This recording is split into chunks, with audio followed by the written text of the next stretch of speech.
갑자기 생각난 건데, 제가 저수행법을 할 때는 대상과 마음 이 둘이 우리 삶의 모든 것이다 이렇게 말하잖아요. 그러면서 눈에서는 보여주는 것과 보는 것, 귀에서는 들려주는 것과 듣는 것, 이렇게 대상과 마음이 일어난다라고 이렇게 말해요.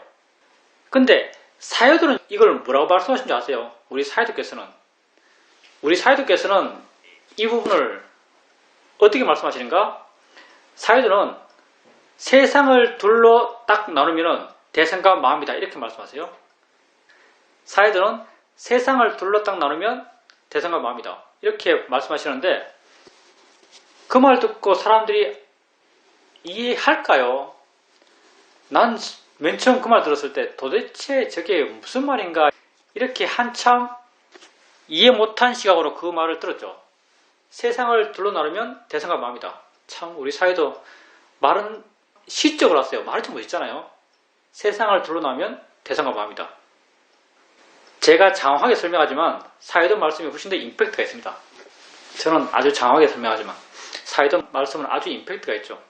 그래서 더 흔적이 많이 남는 것 같아요. 그 말 언제적 이야기인데 내가 아직 기억하겠어요.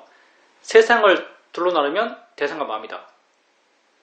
여러분, 이 법회는 수행법회입니다. 항상 하는 말이지만 이 법회는 수행법회요. 여러분이 수행하셔야만 의미 있는 법회입니다. 수행한다는 것을 대단하게 어렵게 생각할 필요는 전혀 없어요. 수행한다는 것은 나를 알고 있으면 수행하는 겁니다. 나를 알고 있으면 수행하는 거예요. 나를 알고 있으면 수행하는 거죠. 나란 게 뭐겠어요? 나란 것은 불교적으로 결코 모호하지 않아요. 철학적으로는 굉장히 모호하겠지만 불교적으로는 아주 명확해요. 나란 것은 보는 것이 나고요. 듣는 것이 나고요. 느끼는 것이 나고요. 생각하는 것이 나요. 나를 안다는 것은 봄 있을 때 봄 있다고 알고 있으면 그게 나를 아는 겁니다. 불교에서는 그걸 사띠라 그러죠. 알아차림이라 그래요. 들음 있을 때 들음 있다고 알고 있으면 그게 나를 알고 있는 거예요. 느낄 때 느낌 있다고 알고 있으면 그게 나를 알고 있는 겁니다. 수행은 나를 알고 있는 것, 나를 알고 있으면 그건 수행하는 거죠. 여러분을 아는 것이 어렵나요? 지금 엉덩이 느낌이 있는데 엉덩이 느낌 알고 있는 게 어렵나요? 엉덩이 느낌 알고 있는 것이 쉽죠, 사실요. 엉덩이 느낌 있는 걸 알고 있는 건 쉬워요. 엉덩이 느낌 알고 있는 것이 쉽다면 수행하는 것이 쉬운 거예요. 수행은 아주 쉽습니다. 이것도 또 우리 사회도 말 좀 생각나네. 사회들은 그 시인이죠. 나는 사회들은 그 시인처럼 생각해요. 사회들께서 이렇게 말합니다. 말이 너무 압축적이고 너무나 의미가 가득해서 사회도 말을 자꾸 인용해요. 사회들께서 이렇게 말씀하시대요. 수행하는 것은 쉽다. 그렇지만 잘하는 것은 어렵다. 수행하는 것은 쉽다. 그렇지만 잘하는 것은 어렵다. 이렇게 말해요. 예, 수행하는 것이 쉽습니다. 수행하는 것은 나를 알고 있으면 수행하는 거예요. 알아차림이라는 게 별것 아닙니다. 뭐 사띠라 그러고 알아차림이라 그러고 알아차림의 가속도라 그러고 말은 어렵게 쓰지만 알아차림인 것이 아주 단순한 거예요. 나를 알고 있으면 알아차림이 있는 거예요. 나를 얼마나 자세히 알아야 되는가 이건 전혀 중요하지 않습니다. 자세히 아는 것은 전혀 중요하지 않아요. 심지어 우리는 자세히 아는 것을 틀렸다라고 말하는 입장이에요. 왜냐하면 여러분이 자세히 알려고 해서 여러분에게 자세히 알아지는 것은 다 관념들이거든요. 여러분이라는 것은 수행에 미숙한 분을 이야기하는 거예요. 수행에 미숙한 분이 자세히 알려고 해서 자세히 알아지는 것은 관념들만이 자세히 알아집니다. 관념이 자세히 알아지면 알아질수록 관념 뒤에 숨어있는 실제는 점점 더 희미해져요. 실제는 점점 더 멀어집니다. 우리는 관념으로부터 점점 떠나라 그래요. 그래서 자세히 아는 것은 전혀 중요하지 않습니다. 심지어 대충 알고 희미하게 알고 자세하지 않게 아는 것을 더 수행을 바람직하게 잘한다라고 말할 수도 있는 입장에 있어요. 우리는. 그러니까 자세히 알 필요도 없이 자기를 아는 거예요. 얼마나 쉬워요. 자세히 알려고 하면 또 힘들고 힘들겠죠. 그렇지만 우리는 자세히 아는 것이 오히려 틀렸다고 말하는 입장이에요. 가볍게 알아지는 대로 알면 돼요. 알아지는 대로 알면 됩니다. 자세히 알려고 할 필요가 전혀 없어요. 그러니까 여러분에게 알아지는 것, 느낌 있고 소리 있고, 주로 느낌과 소리일 거예요. 느낌 있고 소리 있을 때 느낌 있다고 알고 소리 있다고 알고 있다면 그건 수행하는 것이죠. 수행하는 것은 쉬워요. 그리고 바르게 수행하면, 바르게 수행을 해 나간다면, 아까 사주께서 수행을 잘하는 것은 어렵다고 말씀하셨지만 수행 잘하는 것이 저절로 돼요. 수행 잘하는 것이 결코 내가 잘하려고 해서 잘해지지 않습니다. 수행이라는 것은 그렇게 단순하잖아요. 수행이라는 것은 내가 잘하려고 하면 할수록 수행은 더 못해져요. 이건 어쩌면 수행에서 굉장히 중요한 면인데, 수행을 내가 잘하려고 하면 할수록 수행은 점점 못해집니다. 왜냐하면 바른 수행의 길이란 것은 내가 주로 들어가는 길이기 때문에, 수행을 잘한다는 것은 내가 약해져 간다는 길이요. 수행이 정말 잘 될 때, 우린 이렇게 수행이 정말 잘 될 때를 오력의 균형이 맞다, 마음이 스스로 수행한다, 대상과 마음만 있다, 법이 수행한다, 이렇게 표현되는 그런 상태를 말하는데, 수행이 정말 잘 될 때는 내가 전혀 없어요. 내가 전혀 없을 때 우리 마음의 균형은 완벽해집니다. 우리 마음의 균형이 완벽해지면 그걸 조건으로 지혜의 마음은 스스로 생겨나요. 부탁께서 오력이라고 이야기하고 칠각지라고 이야기하고 다양하게 지혜날 수 있는 마음의 조건을 이야기하고 계세요. 왜 한 묶음에 5개, 한 묶음에 7개의 마음을 함께 언급하고 계신가? 이 5개의 마음, 7개의 마음에 전혀 성질이 다른 마음들이 있어요. 전혀 성질이 다른 마음이 있죠. 고요함과 활발함, 사마디와 위량은요, 전혀 성질이 달라요. 관념적인 시각에서는 이 두 마음은 완전히 정반대의 성질이에요. 고요함과 활발함은 완전히 정반대의 성질이에요. 근데 이 두 마음을 함께 키워가서 균형 있게 마음의 상태를 만들려고 그래요. 어떻게 하겠어요? 여러분이 할 수 있겠어요? 의지로 할 수 있겠어요? 노력으로 이렇게 할 수 있을까요? 고요함과 활발함은 전혀 성질이 다른 마음이요. 지혜와 신심 또한 전혀 성질이 반대되는 마음이요. 지혜는 여러 가지 가능성을 염두에 두는 마음이고, 신심은 하나를 굳건히 믿어가는 마음이요. 성질이 완전히 반대죠. 성질이 완전히 반대되는 이 마음들을 함께 키워가서 균형 있게 만들어가기 위해서 어떻게 이게 가능할 수 있을까요? 이게 어떻게 가능하냐면요, 그렇게 하려는 마음이 없으면 그렇게 됩니다. 아이러니하죠. 그렇게 하려는 마음이 없으면 그냥 그렇게 돼요. 다시 말하면 그냥 내버려두면 그렇게 돼요. 그냥 내버려두면 그렇게 됩니다. 여러분이 전혀 수행하지 않고 그냥 실제 수행 안 하고 일상의 삶을 살 때, 그때도 여러분에게 느껴지기에 평범한 마음 상태가 느껴질 때가 있어요. 일상의 삶 속에서 수행 전혀 안 하고 그냥 일상의 삶을 살 때 마음이 그렇게 나쁘지도 않고 그렇게 좋지도 않다라고 느껴지는 그런 마음 상태가 있을 거예요. 사실 그런 마음 상태에서 고요함과 활발함의 균형은 맞아요.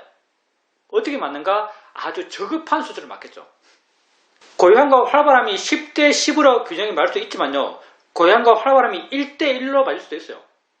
여러분이 아무것도 안 할 때, 수행도 안 하고 수행할 마음도 없고 그냥 일상의 삶을 살아가는데 적당히 마음은 좋지도 나쁘지도 않으라고 느껴질 때, 그때도 사실은요 1대 1로 마음의 균형을 맞아요. 근데 우리는 10대 10으로 마음의 균형을 맞기를 원하죠. 10대 10으로. 그러면 어떻게 나가는가? 마음의 힘을 키워나가되, 마음의 힘을 키워나가는 것 동시에 내가 주로 들어가는 것, 나의 노력이 주로 들어가는 것, 하려는 마음이 약해져 가는 것, 그걸 함께 나가는 거예요. 이 두 가지를 함께 해 나가는 방식으로 개발된 게 우리 수행이고요.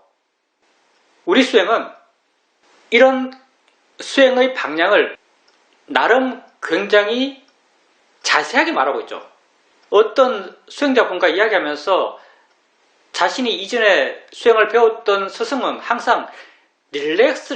사실 시어머니도 이 말 많이 하는데 나는 거의 그 말 안 하죠. 시어머니에서도 사회도께서 릴렉스해라 이런 말 참 많이 합니다. 사실요. 릴렉스해라 이런 말을 수행 스승들이 많이 하는데, 릴렉스해서 되는 마음 상태도 어떤 측면에서 균형이 맞는 마음이에요. 릴렉스 한다는 것도 내버려두는 마음이죠. 하리하지 않는 마음이에요. 하리하지 않아서 마음이 릴렉스해지는 거죠.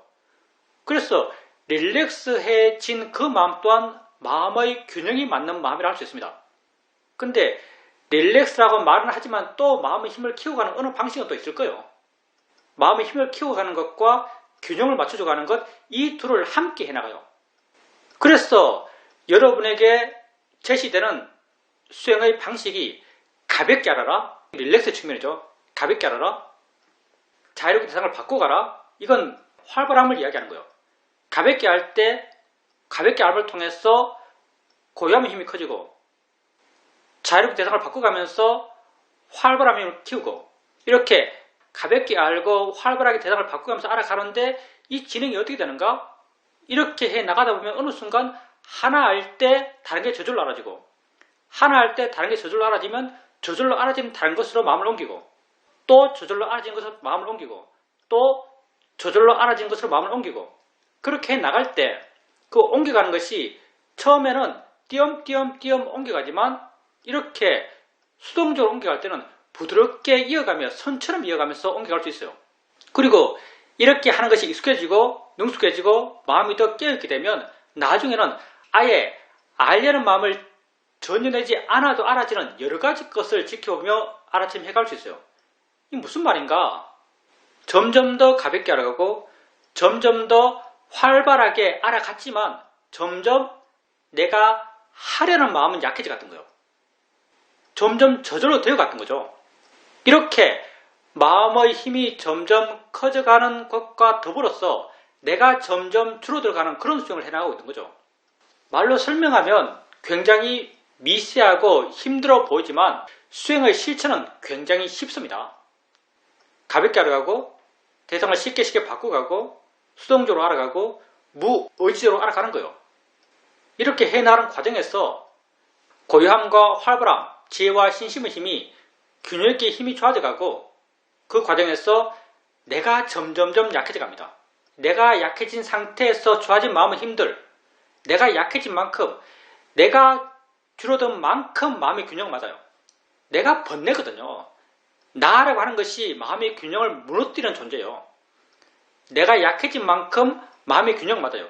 근데 이렇게 바르게 수행해 나가면서 마음의 균형이 맞을 때 이 마음들은 힘이 약한 마음들이 아니에요. 힘이 아주 좋은 마음들이 균형이 맞아요. 이렇게 힘 좋은 마음들의 균형 속에서 이해는 저절로 생겨나는 것이거든요. 그리고 가볍게 알아라. 이거 굉장히 애매한 말인 것 같습니다. 가볍게 알아라. 특히 수행을 맨 처음 시작하는 분들은 가볍게 알라란 말이 도대체 얼마나 가벼워야 되는가에 대해서 어떤 기준점을 찾기가 힘들 수 있습니다. 근데 이건 내 경험을 이야기할 수밖에 없는데 얼마나 가벼운가? 내가 맨 처음 시험인 갔어. 시험인 가기 전에는 무거운 수행을 했죠. 무겁다는 건 나의 노력이 많이 개입하는 그런 수행을 시험인 가기 전에 했어요. 한 몇 년 했지? 한 6년? 6년 정도 다른 수행센터에 있었으니까 6년 정도를 아주 힘줘서 하는, 노력해서 하는, 열심히 하는 그런 수행을 했었어요. 그리고 시험인에 갔죠. 시험인에 가서 시험인에서 하라는 대로 수행을 했죠.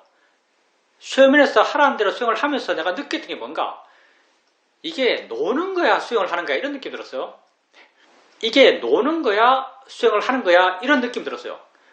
만약에 다른 수행을 한 분들, 맨 처음 수행하는 분은 모르겠지만 다른 수행을 열심히 해본 적이 있는 분들 같은 경우 정말 이 수행을 하면서 가볍다는 게 어떤 의미인지 감을 잡기가 힘들 수 있습니다. 그런 분들에게 나름 어떤 힌트가 되지 않을까 싶어서 드리는 말씀이에요. 수행을 안 하는 것 같은 것, 이게 바른 거예요. 수행을 하는 것 같지가 않아요. 수행을 하는 것 같지 않을 정도로 가벼운 것, 이게 우리 수행이고요. 만약에 다른 수행을 했다가 이 수행을 하는 분이 이 수행을 맨 처음 시작하면서 느끼기에 이거 수행도 아닌데, 수행하는 것 같지도 않은데 라고 느낀다면 그분은 이 수행을 바르게 하고 있는 겁니다. 우리의 가벼움이란 것은 극단적인 가벼움이에요. 아예 하는 게 없으니까요. 내가 하는 것이 아니고 그냥 수행이 되어지는 수행을 하고자 해요, 우리는.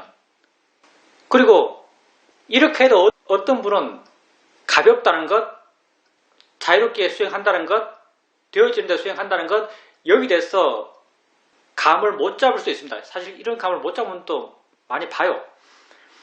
근데 경험적으로 다른 수행을 오랫동안 열심히 했지만 이 수행으로 수행법을 바꾸고 난 뒤에, 수행법을 바꾸고 난 뒤에도 이 수행을 아주 잘하신 분들도 많이 있죠.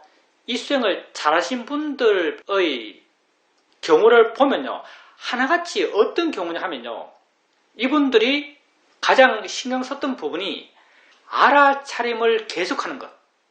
이분들이 가장 신경 썼던 것이 보면 다 그래요. 알아차림이 계속 있는 것. 수행을 할 때든, 일상의 삶을 살 때든, 심지어 말할 때든, 걸을 때든, 집에 있든, 직장에 있든, 항상 알아차림이 있는 것에 항상 신경을 쓰고, 항상 알아차림이 있게 스스로 그 부분에 노력했던 분들, 그런 분들은 자연스럽게 수행 상태를 바꿀 수 있었어요. 자연스럽게 우리가 하고 있는 이 수행, 가벼운 수행으로 마음의 상태를 바꿀 수 있었고, 그 이후로 수행을 아주 바르게 잘 해 나가는 걸 많이 봤습니다. 그러니까 수행하는 분들이 이 수행 저 수행 여러 수행 해보죠. 사실 다른 수행을 열심히 했던 분들이 이 수행으로 바꿔서 해보고 싶다면 거기에 마음의 포인트를 많이 둬보십시오. 알아차림이 계속 있는 것. 알아차림이 계속 있기 위해서는요, 알아차림이 가벼울 수밖에 없습니다. 그리고 알아차림이 계속 있기 위해서는 나의 노력이 줄어들 수밖에 없어요. 결과적으로 바른 수행을 할 수밖에 없습니다.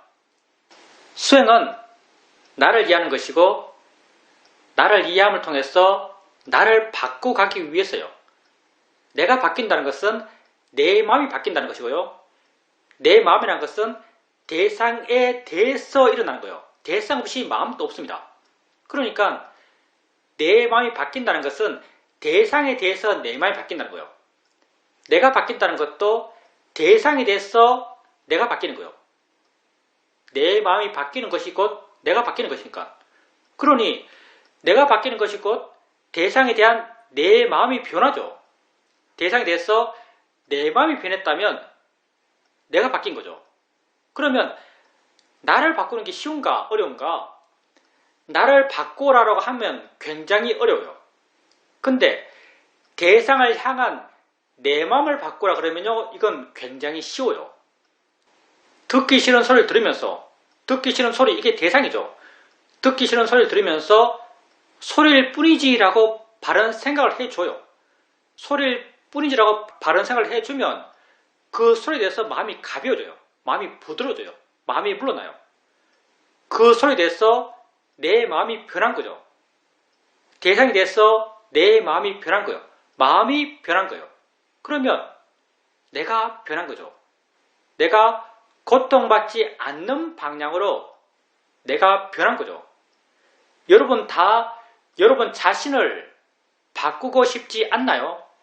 여러분 다 여러분 자신을 바꾸고 싶어요.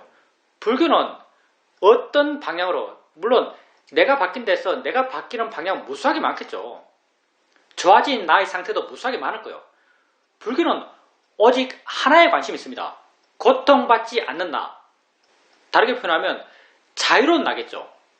불교는 고통받지 않는 나, 자유로운 나, 행복한 나의 방향. 불교는 이 세 가지가 다 동의어예요. 고통 없음, 자유로움, 행복함. 이게 다 동의어입니다. 불교는 주로 고통 없음을 이야기하죠. 이 표현을 많이 써요. 이 표현을 좋아해요. 왜냐하면 여기에서 실천 방법이 드러나기 때문에 불교는 이 표현을 좋아하는 것 같아요. 불교는 고통 없음, 고통 줄어듦으로 주로 표현해요.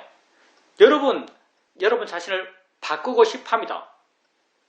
고통 없는 존재가 되고 싶어 해요. 고통받지 않는 여러분, 그렇게 스스로를 만약에 바꾸고 싶다면 이 수행을 하세요.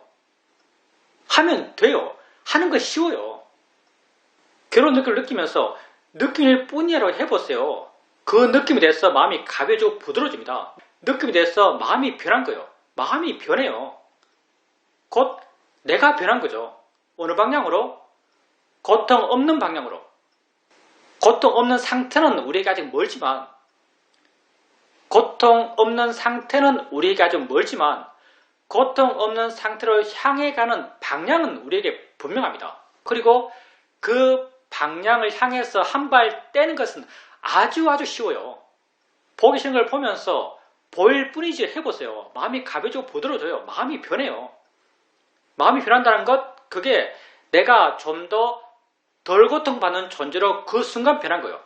내게는 이 순간밖에 없습니다. 영원한 나라는 건 없어요. 이 순간순간 내가 있을 뿐이에요. 내가 이 순간 고통이 조금이나마 줄어들었다면 나는 고통이 줄어든 존재예요. 이 순간.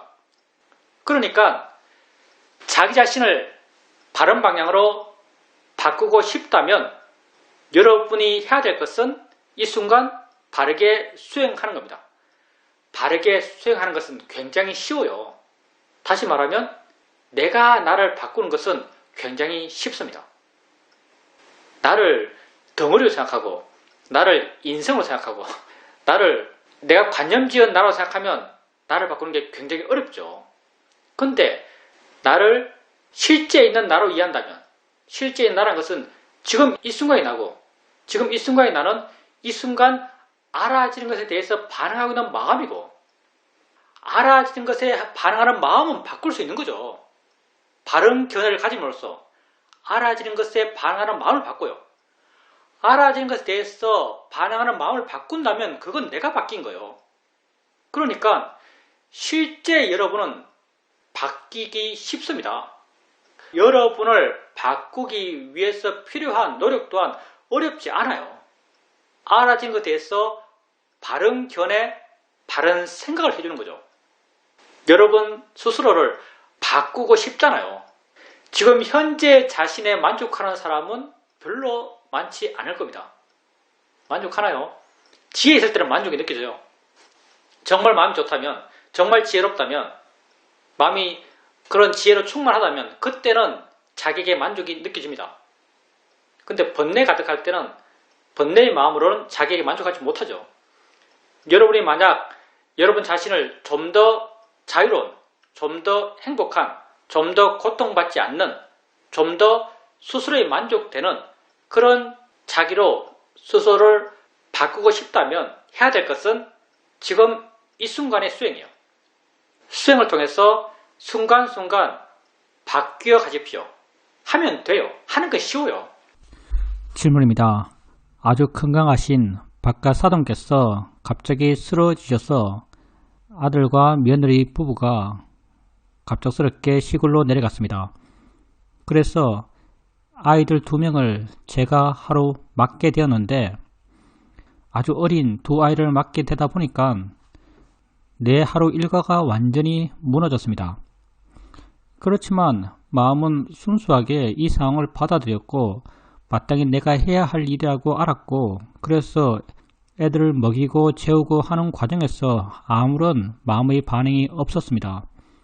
평소처럼 고요한 마음으로 내 할 일을 하면서 애들 할 것을 또 맞춰주면서 스스로 알고 그렇게 편안하게 시간이 지나갔습니다. 나중에 애들이 올 시간이 되어서 남편이 애들을 목욕시켜서 돌려보내자라고 말했는데 그때 내 생각에는 그건 좀 오바다. 내 에너지로 그건 좀 무리다 라는 생각이 들었어. 그 제의는 거부했습니다. 전반적으로 전혀 다른 생활 패턴이었지만 마음은 아주 고요했고 큰 반응 없이 시간이 지나갔던 것 같습니다. 이렇게 한번 생각해 볼 수 있을 것 같아요. 상황 들어보니까 수행자님이 애들을 맡을 수밖에 없는 상황이잖아요. 수행자님도 이건 아들과 며느리가 처한 상황이 그러하니까 그 애들은 그렇게 할 수밖에 없고 그 상황에서 내가 아이들을 맡는 것이 당연해. 내가 해야 될 일이야. 이렇게 수행자님 마음이 순수하게 그 일을 그렇게 받아들이세요. 우리가 당연히 이런 일이지라고 받아들이는 일은요, 별로 마음의 동료가 약합니다. 당연히 거기에 대해서 별로 동요하지 않아요. 왜? 해야 될 일이니까. 물론 그렇죠. 마음이 안 좋은 사람 같은 경우는 그 자체를 귀찮아하고 그걸 통해서 화가 날 수도 있겠지만 그 정도의 이해심은 여기 놈도 다 있잖아요. 그러니까 별로 마음의 동요가 없는 것이 특별한 상황은 아니에요. 근데 만약에 다른 사람, 예를 들기 애매한데 그 사람이 충분히 감당할 수 있는 일인데, 나의 판단이에요. 세상은 내가 판단하니까. 그 사람이 충분히 감당할 수 있는 일인데 그 사람이 내게 그 일을 맡겨요. 우리가 그렇게 해도 완전히 그 사람이 내세우는 그런 원인이 얼토당토 않지는 않거든요. 완전히 사회적으로 말도 안 되는 원인을 갖고 내게 맡기지 않아요. 나름 논리가 있고 나름 그럴 수도 있겠다라는 그런 원인을 대면서 내게 맡겨요. 근데 나는 내부적으로 이렇게까지 해야 되나라는 생각을 갖지만 뭐 사회적으로 관계 속에서 어쩔 수 없이 맡을 때가 있어요. 이렇게 내 마음이 그 상황 자체에 대해서는 부정적인데 그 상황을 겪을 때 내 마음은 평온하다면 상황에 대해서는 내가 이렇게 하는 것이 좀 문제가 있다고 느끼지만 그 상황을 내가 겪으면서 예를 들어서 똑같은 비유를 쓴다면 이번 애들 보는 것, 아들과 며느리가 어디 가는데 딴 일 하는데 충분히 애들과 함께 갈 수 있는 상황인데 내가 느끼기에 수용자이 느끼기에 자기들 좋아하라고 자기들 편하려고 내 입장 전혀 무시하고 애들 맡기고 간다라고 느낄 수 있어요. 그래도 아들이 와서 이런 이유 때문에 애를 맡긴다고 이야기해요. 거기 대놓고 또 내가 못 맡아주겠다고 말하기는 야박하게 느껴져요. 맡았어요. 그리고 애들한테 밥 해주고 유치원 보내고 애들 재우고 잘 때 떨어질까 싶어서 난 엄청 불편하게 자고 이런 일을 해요. 만약에 이런 상황에서 이런 일을 하면서도 마음이 평하다면 이건 지혜로운 거죠. 이건 정말 지혜로운 거예요. 이건 어떨 때 가능한가? 우리가 어떨 때 어떤 상황 속에서도 마음의 평화를 이룰 수 있는가? 마음이 현재에 있으면 마음은 평화로워요. 내게 알아지지 않는 것, 아들 며느리는 애들 여기 좀 심하게 표현해서 아들 며느리는 애들 여기 던져놓고 저끼리 얼마나 잘 놀고 있을까? 이런 생각하면은 안 보이잖아요. 내게 안 들려요. 이런 생각하면 마음이 화가 나요. 그러니까 내 마음으로 스토리를 만들었어. 그게 진짜라고 믿게 되면 마음은 반응해요. 근데 마음이 현재 있고 아이들을 만지면 느낌이 있는 것이고 아이들 보면 봄이 있는 것이고 아이들이 내게 말하면 소리가 있는 것이고 이렇게 현재에 항상 끼어있고 마음을 현재에 두고 그리고 나아가서 그 현재에 어떤 이해들이 있고 이해를 통해서 마음이 충만하고 그러면요 사회적으로 내가 이 일을 하는 것은 부당해라고 내가 느끼더라도 이 일을 하면서 내 마음은 행복할 수 있어요. 더 지혜 있는 사람의 삶의 방식을 할 수 있죠. 수행자님이 지금은 애들도 귀엽고 애들도 사랑하고 아들과 며느리의 상황도 그러하고 수행자님이 애들을 맡는 게 당연해 보이고 수행자님도 그걸 수긍하고 이런 상황에서 마음이 고요한 것은 일면 당연하게 보이고요. 다음에 우리가 사회적으로 부당한 일을 많이 당해요. 사회적인 관계 속에서 부당한 일을 당할 때 내가 부당하다고 판단되는 그 일을 할 때도 내 마음은 과연 평온한가? 만약 평온하지 않다면은 평온하지 않을 때가 많죠, 사실요. 만약 그때 마음이 평온하지 않다면 마음을 현재 강하게 둬보십시오. 현재 내게 알아지는 것들은요, 다 나와 조화롭게 함께 있을 수 있는 것들이에요. 봄, 드럼, 느낌들은요, 나와 조화롭게 함께 있는 것들이고, 있을 수 있는 것들이고, 내 마음에 지혜가 있다면 그것들은 내게 행복감을 주는 거예요. 보이는 것이 나를 행복하게 하고요. 들리는 것이 내 마음을 좋게 하고요. 느껴지는 것이 내 마음을 좋게 해요. 내 마음이 좋다면 내게 알아지는 것들은 내게 기쁨을 주는 것들이에요. 그러니까 다음에 혹시 이건 부당해라는 것을 할 때 그때 수행자님 마음이 어떤지 한번 봐보세요. 그때도 마음이 좋다면 정말 수행자님 지혜가 수승한 겁니다. 질문입니다. 한동안 여행을 다녀왔었는데 저번에 여행 갔을 때보다 이번에 여행 준비하는 것은 쉽지 않았습니다. 하나를 준비하면 다음에 금방 그걸 내가 준비했었나? 라는 의문이 들고, 그렇게 여행하는 것이 과연 제대로 할 수 있을까란 걱정도 될 정도였습니다. 그래서 떠나기 전부터 마음을 내게 두고 수행하면서 여행하자, 이런 마음을 강하게 두었습니다. 여행을 하면서도 그런 수행 모드에 계속 있고자 했습니다. 이렇게 수행 모드에 있는 것이 제가 여행하는 데 아주 큰 도움이 됐습니다. 마음을 항상 내게 두게 되니까 적당한지를 알게 되고, 음식 같은 경우에도 여행지에서 음식은 주로 화려하고 양이 많다 보니까 저는 스스로 결정하기를 2끼만 먹으면 되겠다, 이런 결정을 했고 2끼를 먹었습니다. 내가 먹지 않는 한 끼에 대해서는 아무렇지 않았습니다. 왜냐하면 그렇게 하는 것이 내게 도움된다고 알았기 때문입니다. 그리고 평소에는 친하지만 함께 지낸 적이 없는 친구들과 함께 갔기 때문에 친구들의 모습들이 아주 적나라하게 드러났습니다. 다양한 갈등들이 있었고, 그런 갈등들이 있을 때 나는 마음을 내게 두면서 그 상황에 대해서 객관적이 될 수 있었습니다. 이렇게 그 상황에 대해서 객관적이 될 수 있다 보니까 서로 의견이 다른 경우 내가 중재할 수 있었고, 좀 더 바람직한 방향으로의 제시를 할 수 있었습니다. 이런 것들 또한 다 수행의 효과가 아닐까 생각합니다. 여행을 하면서 더 많이 보고 더 많이 듣고자 하는 마음도 생겼지만, 자연스럽게 마음이 들리는 것만큼 듣고 보이는 것만큼 보자, 이런 마음이 생겨났고, 여행하는 내내 마음이 아주 여유로웠습니다. 돌아와서 생각해보면 법회에서는 내가 잘 모르는 이야기도 많고 내 스스로 많이 알지 못한다라고 생각될 때가 많지만, 실제 상황을 만나게 되면 나름 내가 제법 알았고, 그런 내가 안 것들이 내 삶에 긍정적으로 영향을 미친다는 것을 이번 여행을 통해서 알 수 있었습니다. 당연히 많이 아셨죠. 안다는 게 딴 것 아니죠. 우리가 나 자신을 객관화시킬 수 있는 그런 마음 힘을 키우는 거예요.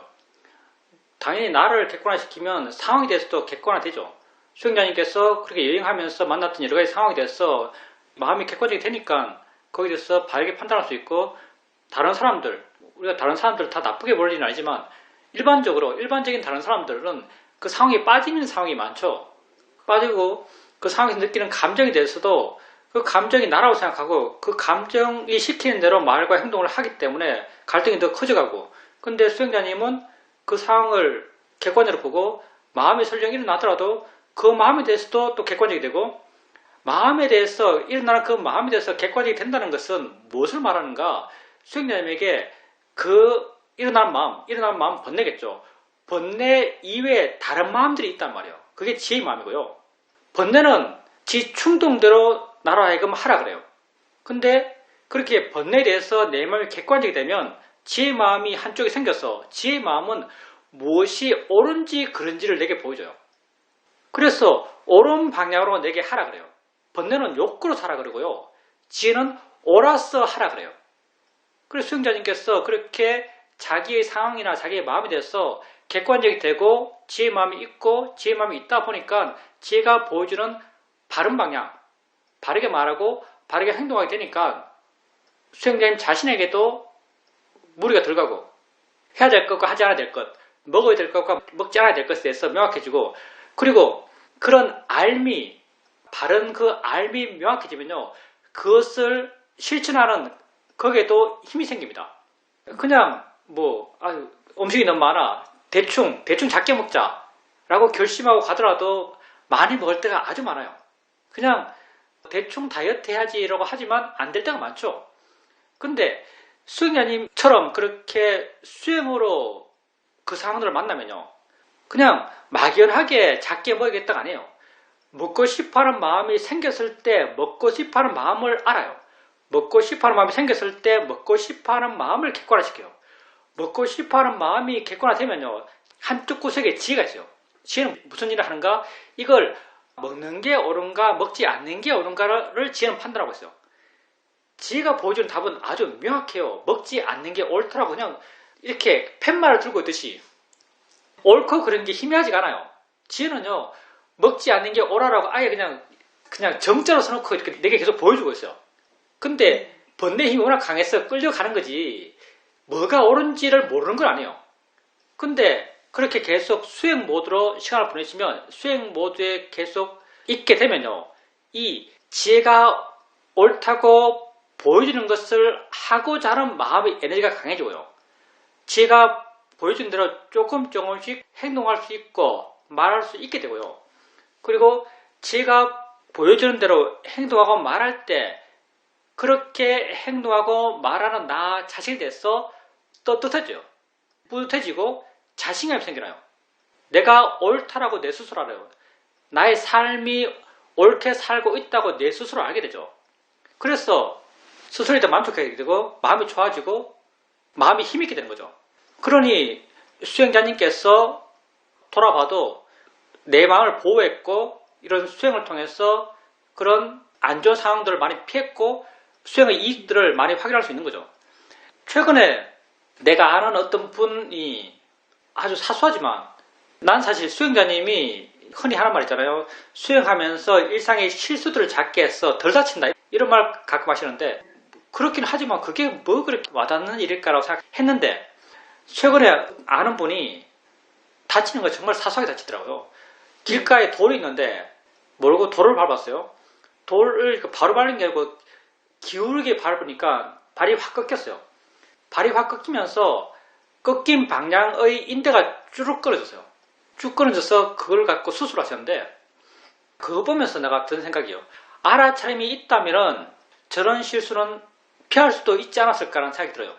그냥 보통 사람들은 아무 생각 없이 습관적으로 어떤 측면 본능적으로 행동하니까요, 자기도 모르게 어떤 경우를 만날 수 있죠.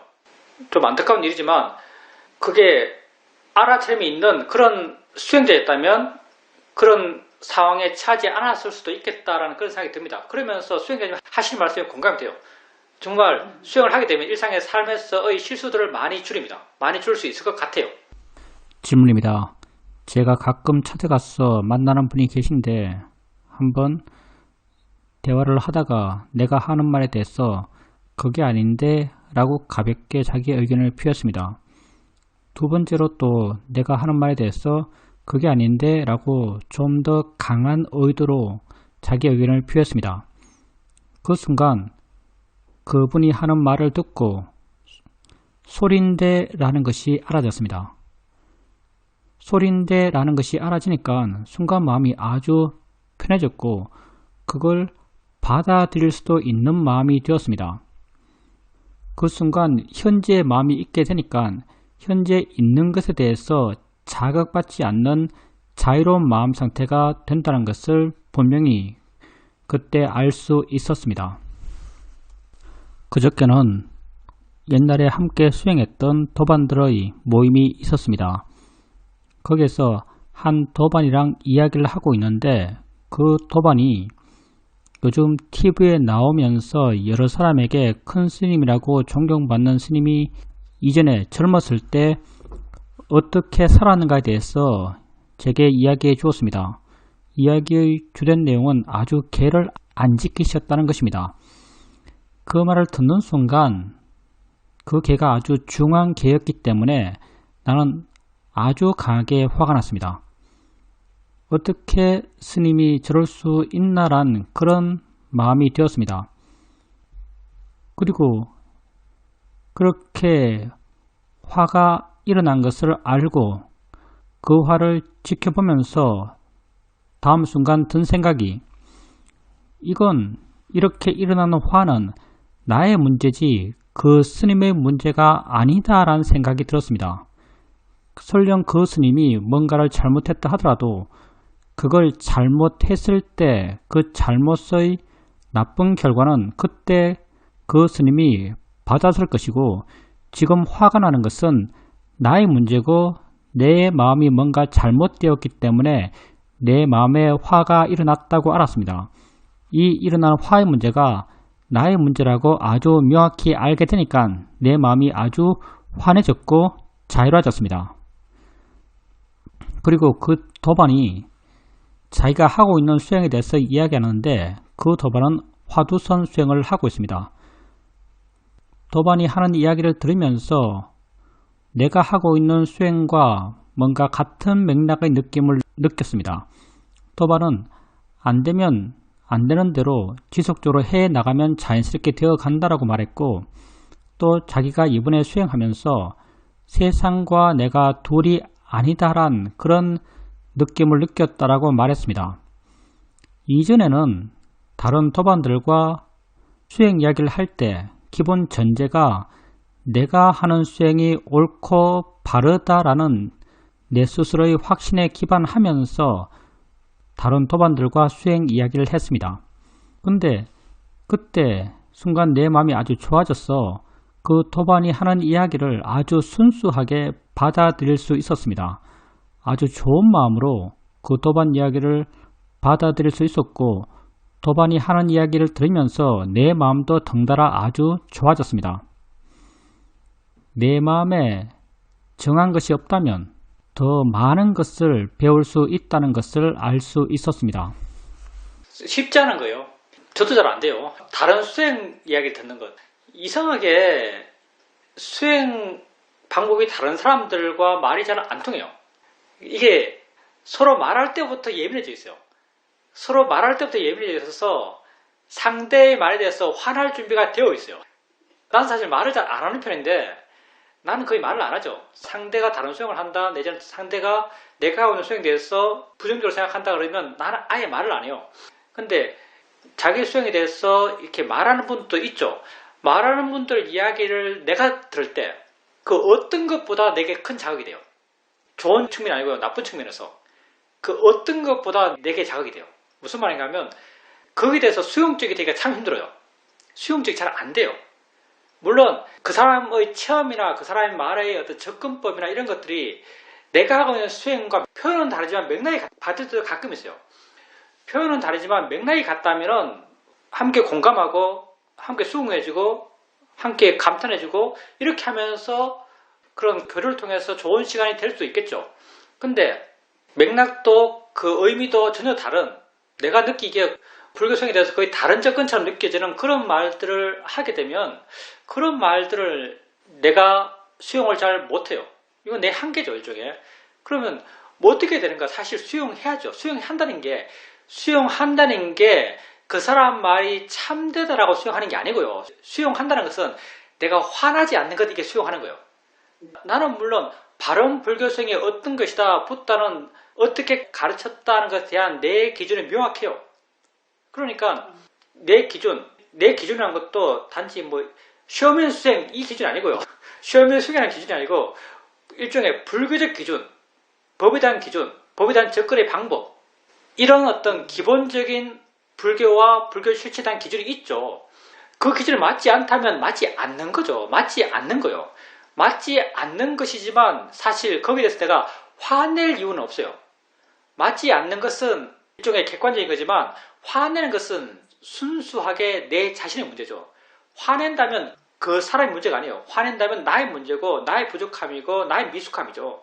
근데 수행자님께서 자기가 하고 있는 수행과 다른, 어떤 측면 약간 접근도 좀 다른 그런 이야기를 들으면서도 수용적이 되고, 그런 이야기를 들으면서도 뭔가 배울 그런 마음이 되고 받아들일 마음이 되고 고요하게 좋은 마음으로 그 이야기를 듣고 있었다면 그건 수행자님 마음이 굉장히 좋은 겁니다. 수행자님 마음이 좋은 거예요. 마음이 좋았기 때문에 그렇게 수용적이 되면서 거기에 대해서 받아들이는 마음, 배우려는 마음이 될 수 있는 거죠. 사실 그렇게 돼야 됩니다. 세상에 나를 괴롭힐 수 있는 건 없어요. 나 빼고. 이건 진실입니다. 세상에 나 빼고 나를 괴롭힐 수 있는 존재는 없습니다. 나만이 나를 괴롭힐 수 있어요. 그러니까 괴롭다면 바꿔야 하는 것은 세상이 아니에요. 괴롭다면 바꿔야 하는 것은 나 자신이죠. 그래서 부처께서 이런 말도 하는 거죠. 나는 세상과 다투지 않는다. 세상이 나와 다투려 할 뿐이다. 이렇게 말씀하세요. 당신 입장에서는 나는 세상과 다투지 않는다고 말해요. 왜? 당신의 행복, 당신의 감정, 당신의 기쁨, 당신의 만족은 세상에 의지하지 않거든요. 세상과 아무 상관이 없어요. 세상을 바꿔서 어떻게 될 수 있는 게 아니에요. 당신의 모든 만족, 기쁨, 행복, 자유, 고통 없음 이런 것은 당신 안의 문제고요. 당신 안을 바꿈을 통해서 되어진 일이고 문제가 설령 있다면 그건 당신 안의 문제죠. 물론 붙다는 문제가 없겠지만 우리에게 해당하는 말이죠. 우리에게 어떤 문제가 있다면 화, 욕심, 나가, 고통의 문제죠. 우리에게 어떤 문제가 있다면 그 문제는 나의 문제고요. 그 문제를 만약에 해결하고 싶다면 그건 내가 바뀌어야만 해결되는 거예요. 만약에 세상을 바꿔서 해결하고자 하는 사람이 있다면 그 사람에겐 고통이 더더 쌓여가요. 왜? 세상은 나와 다투려 하거든요. 다른 사람은 나와 다투려고 그래요. 물론 여기서 다른 사람이란 것은 세상에 문제가 있다고 생각하는 사람, 자기의 문제를 자기 안에서 해결하지 않고 세상을 바꿈을 통해서 자기의 문제를 해결하고자 하는 사람, 보통 사람이죠. 이런 보통 사람들이 이루는 보통의 세상은요, 나와 다투려 해요. 나와 시각이 다르단 말이잖아요. 나와 시각이 다른데 내가 내 문제를 해결하기 위해서 세상을 나와 다투려 하는 세상을 바꾸려고 그래요. 세상이 바꿔지겠어요? 나와 다투려 하는 세상은 절대 안 바뀌어줍니다. 만약에 그렇게 세상을 바꾸려 했을 때 세상이 바뀌지 않으면 내 고통은 점점 더 쌓여가는 거죠. 내 고통의 문제는 나의 문제입니다. 내 고통을 해결하기 위해서 내가 해야 될 것은 나를 바꾸는 거예요. 수행자님의 마음이 좋았기 때문에 수행자님 자신에게 관심이 있고 자기 마음에서 어떤 문제가 있다면 자기의 마음의 문제를 인지하고 그 마음, 화와 욕심이겠죠. 그 마음을 바꿈을 통해서 그 문제를 해결하려 하셨기 때문에 그렇게 마음이 좋아졌고 그렇게 마음이 좋아졌기 때문에 다른 수행의 이야기들을 수용하는 마음으로 좋은 마음으로 받아들이는 마음으로 그렇게 들을 수 있었을 겁니다. 먼저 말씀하셨던 것도 마찬가지죠. 저 말 아닌데 라고 했을 때 그때는 그 문제를 그 말에 뒀죠. 내가 아닌 내 밖에 세상에 문제가 있다고 생각했기 때문에 저게 아닌데 이렇게 생각했어요. 근데 저거 소리잖아 라고 했을 때 소리잖아 했을 때는 그 문제를 나의 문제를 받아들였어요. 내가 그걸 소리로 알지 못했다는 걸 발견하신 것이고 소리에 대한 내 마음의 태도를 바꾼 거죠. 이렇게 소리에 대한 내 마음의 태도를 바꾸니까 당연히 그런 내 마음의 태도가 바뀌고 내 마음이 바뀌니까 내 마음에 그런 화가 사라지고 마음이 고요해지고 마음이 평화로워지고 마음이 고통 없음 행복한 방향으로 마음이 변하는 거죠. 모든 문제는 내 안에 있습니다. 문제가 내 안에 있다고 알게 되면 문제 해결책도 분명하고요. 여러분은 그 문제를 해결하는 방법을 이 법에서 끊임없이 들었고 수행하면서 끊임없이 실천하셨던 것이고요. 그렇게 해왔던 방식으로 실제 삶에서도 해결하려 하시면 그 문제가 수행할 때 해결되었던 것처럼 일상의 삶에서도 해결돼요. 그리고 그 해결을 통해서 생겨나는 변화는요. 일상의 삶에서 훨씬 더 분명합니다. 왜냐하면 일상의 삶에서 번뇌와 고통이 더 분명하기 때문에 해결이 주는 그 변화 또한 아주 분명하게 느껴집니다. 앞으로도 계속 문제를 자기 안에서 찾으시고 그 문제의 해결 또한 자기 안에서 해결하려 하십시오. 질문입니다. 한번 큰 방에 딸린 화장실에서 세면을 하고 있었는데 오른쪽 위 천정에서 전화기 진동 소리가 들렸습니다. 100% 오른쪽 위 천장에서 들렸습니다. 이전에도 윗집에서 들리는 전화기 진동 소리를 들은 적이 있습니다. 그런데 진동 소리가 계속 들리는 것입니다.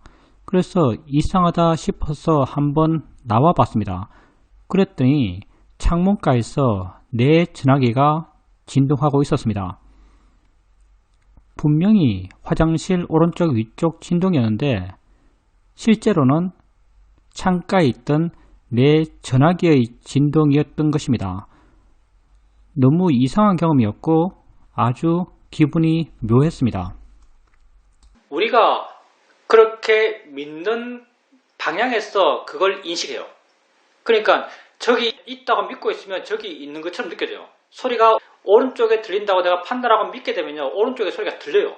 내 인식은 그래요. 우리 인식은 결코 있는 그대로를 인식하지 않습니다. 내가 믿는 대로 인식해요. 내 눈앞에 있어도 내가 그걸 볼 수 없다고 정말 내 마음이 100% 믿고 있으면요, 그건 안 보여요. 그 가능성을 우리가 전혀 마음에 염두에 두고 있지 않다면요, 그건 우리에게 존재하지 않는 거예요. 당연히 수행자님이 화장실에 있으면서 소리가 왼쪽 위에서 들려라고 믿고 있으면 소리는 정말 왼쪽 위에서 들리는 것 같아요. 우리가 믿는 대로 세상을 보는 거예요. 우리가 세상을 얼마나 부정하게 보는지를 아셔야 됩니다. 그러니까 세상에 대한 내 판단에 대해서, 물론 그렇게 판단해야겠지만 그 판단에 대해서 마음이 반응하는 것, 마음이 반응하는 것에 대해서는 항상 내 판단이 맞는가에 대해서 스스로 물어볼 필요가 있습니다. 만약에 수행자님이 아파트에서 만약 층간소음이 있다면 위에서 어떤 소리가 들릴 때 수행자님은 판단해요. 화로서 판단하죠. 화로서 어떤 판단을 하는가? 수행자님이 더 화날 수 있는 상황을 판단해요. 그러니까 저 사람들이 아래층 전혀 신경 쓰지 않으면서 어쩌면은 밑에 층간소음으로 밑에 사람이 들을 걸 알면서 그렇게 소리를 낸다라고 생각하죠. 왜냐하면 그래야만 수행자님이 더 화나니까. 우리는 자신이 더 화나도록 생각하는데 아주 익숙하죠. 이것 또한 수행자님 믿음이고요. 그렇게 믿기 때문에 이렇게 많이 반응하는 거예요. 저 사람이 아래층을 고려하지 않으면서 저렇게 소음을 낸다라고 마음이 믿기 때문에 그 믿음 하에서 그 내용에 반응을 해요. 근데 이 믿음이 과연 확실한가? 이 믿음이 정말 정확한가? 전혀 정확하지 않아요. 우리가 화났을 때 내가 무엇에 대한 어떤 판단이 있었기 때문에 화가 났어요. 근데 무엇에 대한 그런 나의 판단이 과연 옳은가, 근거가 있는가? 대부분은 추측이에요. 추측을 하는 나의 이 판단이 과연 옳은가에 대해서 우리는 문제의식을 가질 필요가 있습니다. 그 판단은 대부분이 나를 더 화나게 하는 판단이고 나를 더 괴롭게 하는 판단이에요. 마음은 그렇게 판단하겠죠. 판단하는 마음은 죄가 없어요. 판단하는 마음은 상황을 인식하고 결론을 내는 마음이니까 판단하는 마음은 죄가 없어요. 어떤 마음이 죄가 있는가? 그걸 믿는 마음부터 죄가 돼요. 그걸 믿는 마음, 마음을 믿는 마음, 이게 어리석은 마음이거든요. 그러니까 수행자님이 하신 이번의 경험을 통해서 한번 이 문제를 생각해 볼 필요가 있습니다. 마음이 하는 판단을 과연 믿어야 할 것인가? 안 믿으면 많이 자유롭습니다.